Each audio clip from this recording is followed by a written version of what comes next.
Bismillahirrahmanirrahim. Assalamualaikum warahmatullahi wabarakatuh. Alhamdulillah, Waalaikumsalam warahmatullahi amin. Wassalatu wassalamu ala asrofil anbiya'i wal mursalin wa ala alihi wa ashabihi rasulillahi ajmain. Pertama dan utama sekali, marilah kita panjatkan puji dan syukur atas kehadirat Allah Subhanahu wa Ta'ala yang telah memberikan kita rahmat, hidayah, dan karunia-Nya kepada kita semua, sehingga kita dapat mengikuti Zoom pada kali ini. Baiklah, yang kami hormati yaitu Ibu dosen kita, yaitu Ibu Rahmadani Fitri MPD selaku dosen pengampu kita pada mata kuliah pembelajaran biologi inovatif, lalu teman-teman yang kami sayangi. Baiklah, pada kali ini kami akan mempresentasikan tentang model pembelajaran kontekstual dan model pembelajaran berbasis pendidikan karakter dengan anggota saya Tri Ulfi Mardiah dengan NIM 22031045, lalu rekan saya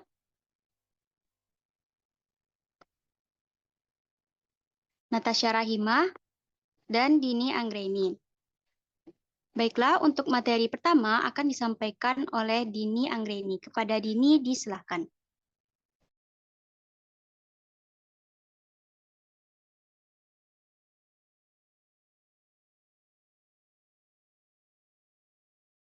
Baiklah, terima kasih moderator. Materi yang pertama yaitu model pembelajaran kontekstual atau contextual teaching learning. Yang pertama yaitu definisi model pembelajaran kontekstual. Model pembelajaran kontekstual atau teaching and learning adalah suatu strategi pembelajaran yang menekankan kepada proses keterlibatan siswa secara penuh untuk menemukan materi yang dipelajarinya dan menghubungkannya dengan situasi di dalam kehidupan nyata, sehingga siswa didorong untuk dapat menerapkannya dalam kehidupan mereka. Pembelajaran kontekstual adalah cara yang paling efektif bagi siswa untuk melihat hubungan antara apa yang mereka belajar di kelas dengan dunia nyata.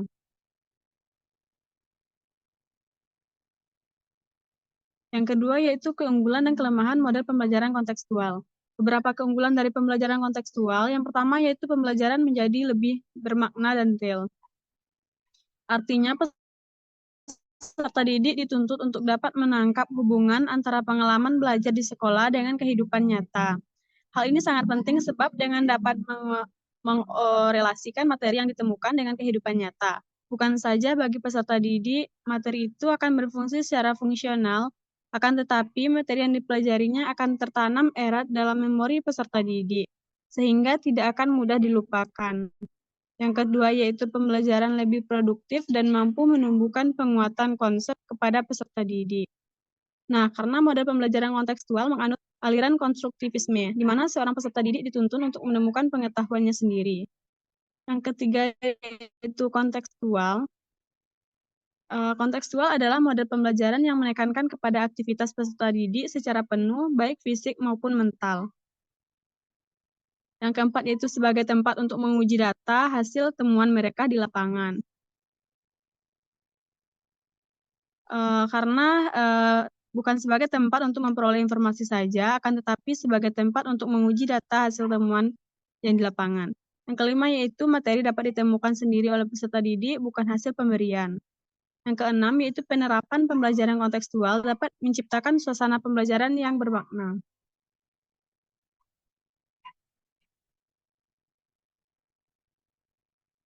Next slide.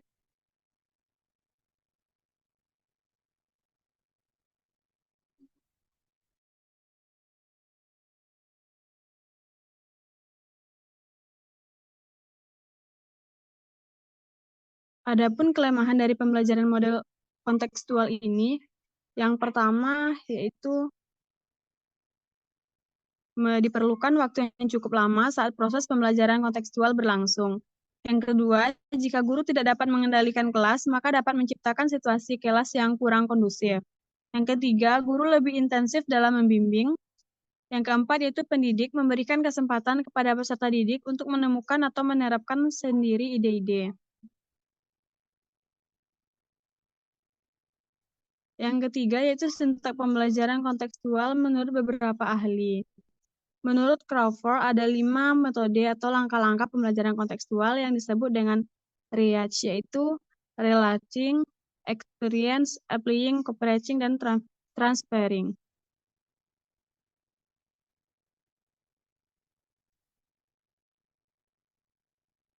Berdasarkan pendapat Arens dalam Budiman 2021, pembelajaran kontekstual melalui 4 sintak. Yang pertama yaitu presentasi awal, yang kedua yaitu latihan, yang ketiga yaitu penilaian dan evaluasi, dan yang keempat itu pemantauan dan umpan balik. Ada 3 tugas pokok guru dalam pengajaran langsung, yaitu yang pertama menetapkan tujuan, yang kedua melakukan analisis tugas, dan yang ketiga perencanaan waktu dan ruang. Ketiga unsur utama ini memperkuat penguasaan pengetahuan deklaratif dan pengetahuan prosedural. 3 tugas pokok guru yang harus terstruktur dalam tahapan-tahapan yang unik sehingga siswa dapat mencapai pengetahuan prosedural, yaitu mengetahui prosedur-prosedur yang sistematik, melakukan sesuatu sesuai tahapan yang benar, dan menguasai keterampilan deklaratif demonstratif.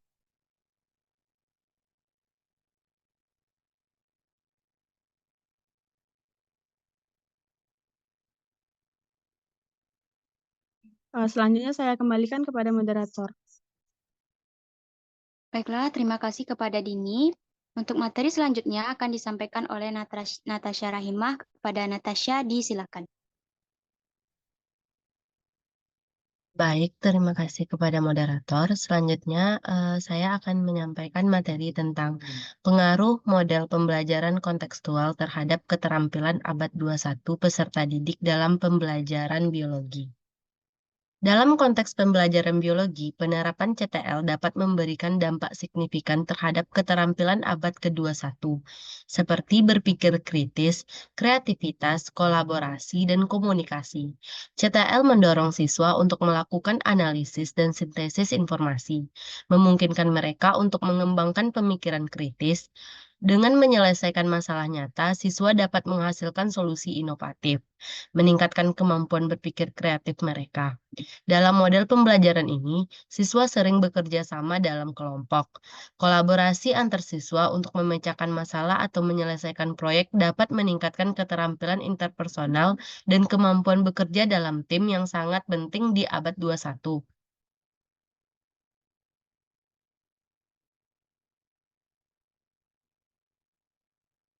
Selanjutnya yaitu inovasi model pembelajaran kontekstual. Yang pertama itu ada penggunaan kasus nyata, di mana penggunaan kasus nyata ini mengkaitkan materi pembelajaran dengan situasi atau masalah yang dihadapi dalam kehidupan sehari-hari. Contohnya menggunakan lingkungan lokal untuk menjelaskan konsep biologi. Yang kedua itu ada proyek berbasis komunitas, di mana melibatkan siswa dalam proyek yang bermanfaat untuk masyarakat, seperti penelitian lingkungan atau kegiatan konservasi.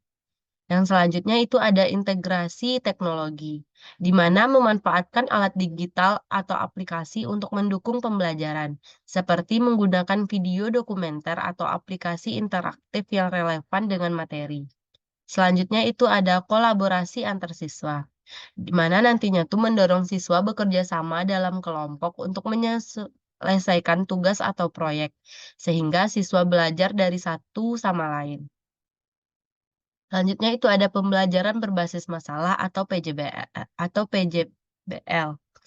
di mana problem-based learning ini membuat siswa harus mencari solusi atas masalah yang kompleks.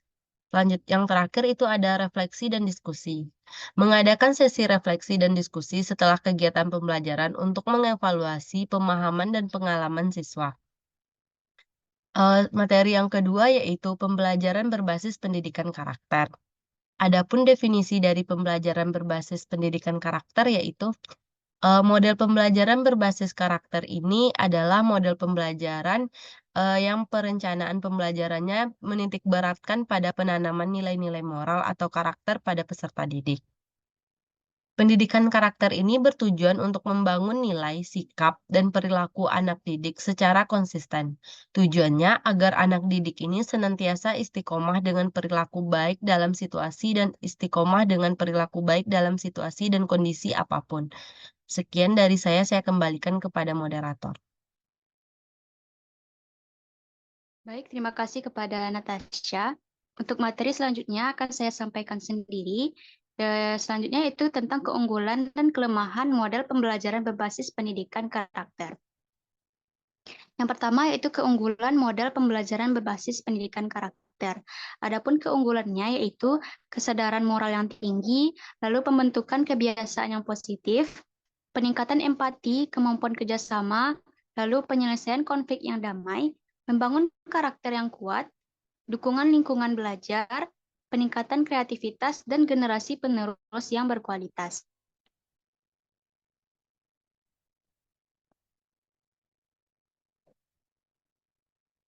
Next.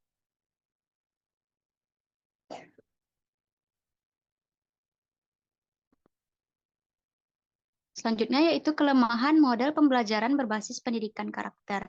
Adapun kelemahannya yaitu lingkungan yang tidak mendukung dapat mempengaruhi perkembangan karakter. Lalu pergaulan yang bebas dan kurangnya pengawasan, minimnya pemahaman tentang nilai dan norma yang baik, model pembelajaran karakter yang kurang efektif dalam praktik, respon emosional yang tidak terkelola dapat menyebabkan tindakan impulsif, dan kurangnya dukungan emosional dan pendidikan dari keluarga. Selanjutnya, yaitu sintaks model pembelajaran berbasis pendidikan karakter menurut para ahli. Yang pertama yaitu Thomas Likona.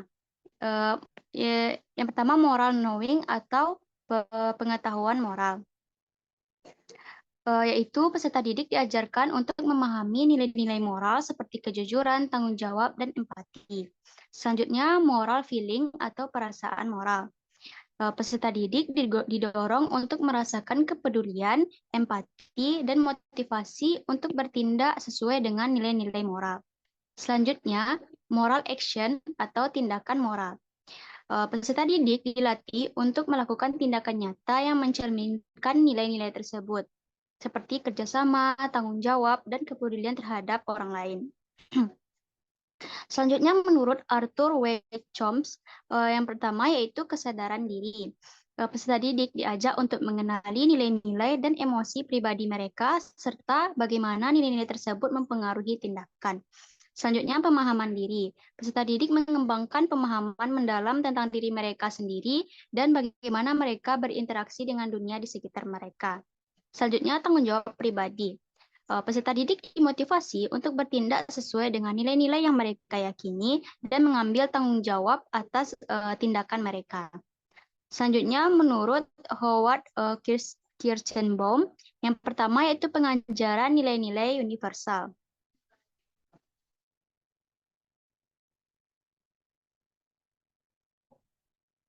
Nah, nilai-nilai seperti kejujuran, rasa hormat, dan tanggung jawab diajarkan secara eksplisit.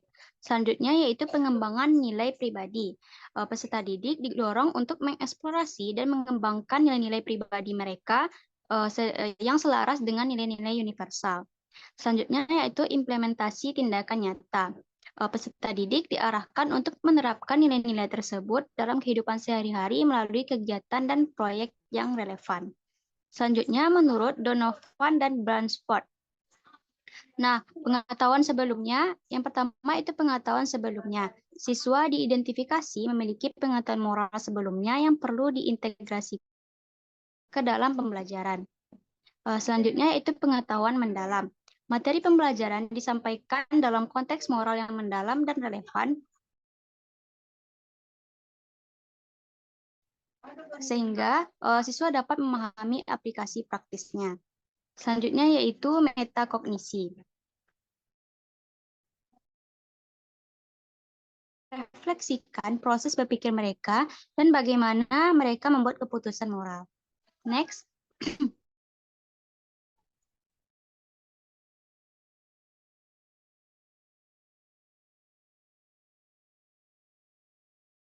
Selanjutnya yaitu pengaruh model pembelajaran pendidikan karakter terhadap keterampilan abad 21 peserta didik dalam pembelajaran biologi. Pengaruh model pendidikan karakter terhadap keterampilan abad 21 dalam pembelajaran signifikan dan positif. Pendidikan karakter yang terintegrasi dalam pembelajaran biologi tidak hanya membantu siswa memahami materi ilmiah secara lebih mendalam, tetapi juga mengembangkan berbagai keterampilan penting yang dibutuhkan di abad ke-21. Keterampilan ini termasuk berpikir kritis, pemecahan masalah, kreativitas, komunikasi, dan kolaborasi.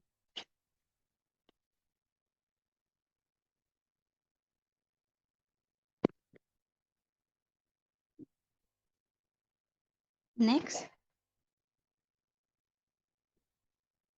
Pengaruh model pembelajaran pendidikan karakter terhadap keterampilan abad 21 peserta didik dalam pembelajaran biologi.